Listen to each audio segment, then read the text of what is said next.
আসসালামু আলাইকুম, কেমন আছেন সবাই? আশা করি অনেক ভালো আছেন।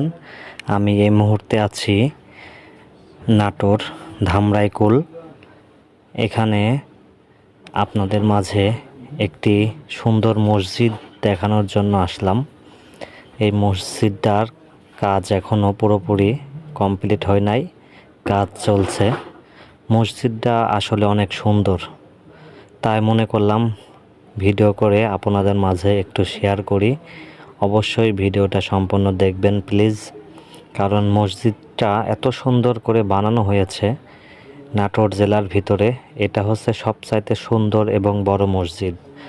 আরও অবাক করা বিষয় হলো এই মসজিদটা এখানকার অনেক সুনামধন্য বড় মনের মানুষ, সে নিজে একাই মসজিদটা তৈরি করছেন এবং তার খরচে মসজিদটা